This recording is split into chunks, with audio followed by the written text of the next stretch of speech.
Abuja was not discovered, it was designed. Every road, every district, every plot of land was planned even before the very first foundation was laid. Unlike other cities in Nigeria that grew organically, Abuja is the only purpose-built city. In other words, it is the only city that was built with a lot of intentionality behind it. So as an investor, if you must invest and succeed sustainably in the city of Abuja, you must learn to comply with the Abuja Master Plan. So in this video, I'll be showing you one critical element referred to as land use that some investors sincerely but ignorantly ignore when investing in Abuja. And this has led to revocation and demolition of their properties. I will also be showing you the different types of land use that is obtainable in the city of Abuja. So do well to watch this video to the very end. Also do well to like, drop a comment, subscribe, and share this video to people within your network. Because on this channel, we are not just bringing you the very best real estate investment opportunities, we are also educating you on how you can safely and rightly invest using facts and data. My name is Yayi Buedefe. I'm the shortest distance between you and the right real estate investment here in the city of Abuja. I help my clients be sure and sustainable wealth that is transgenerational. As an investor in the city of Abuja, you must realize that every plot of land captured in the Abuja Master Plan has already been designated for a particular purpose.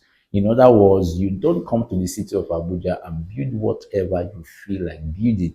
That can lead to demolition as well as revocation of your property. Some months ago, there was a particular developer who took a recreational land meant for open space and greenery, and he decided to develop it for residential purpose. And so the authorities actually demolished that property, and that was how millions of naira went down the drain. So you need to understand that before you buy that particular property, the first question you even need to ask yourself is, what is the purpose of my investment? So I would define your purpose of your investment. The next thing you need to do is to look for a property that will suit the purpose of your investment. This time around, I'm talking about the kind of activities that is allowed on that particular property. You can see a bare land with nothing on it. As a matter of fact, that land can even be between two buildings, and you can decide to buy such land, and unknown to you that that land has been designated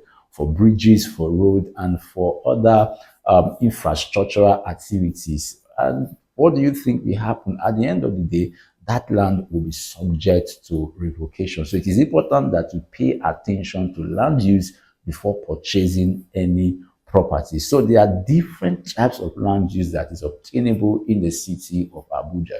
The first is what we refer to as residential property. These are properties that has been designated for people to develop and for people to live in, such as bungalows, terraces, duplexes, and others. And the second is commercial properties. These are properties designated for offices, for shops, for malls, for business centers, for commercial activities generally. And the third is what we refer to as industrial properties or industrial lands. These are land designated for industries, factories, storage facilities. If you are well familiar with Abuja, you see locations like the Idu industrial areas. So those areas have been zoned for such purposes. And we also have what we call services. These are land designated for special services such as schools, such as mosques, hospitals, churches, and for other social facilities. And the fifth is what we refer to as open space and recreation. These are land designated for green areas, for zoo, for parks, and others. And the sixth is infrastructural land. These are land designated for infrastructural facilities such as road, railways, sewages, drainages, and others. And the seventh is government reserve areas. So these are land that have been reserved by the government. So understanding these different types of land use will help you to know the kind of land you should buy and what you should use that particular land for per time and per season. And you must understand that whatever you do outside of what that land has been designated for can lead to revocation. To round off, I won't fail to mention that it is also possible to have mixed land. In other words, these are land designated to serve both commercial and residential purpose and other mixed purposes as well. So understanding all of this will help to actually keep you in check and ensure the sustainability of whatever investment you are making in the city of Abuja. So do well to share this video to people within your network. And if you have not liked this video, do well to like and also drop a comment. You can do well to also ask your question on the comment section. And trust me, I will be more than glad to answer or to respond to your question. Until I come your way in our next video, see you on the other side of it. Bye for now.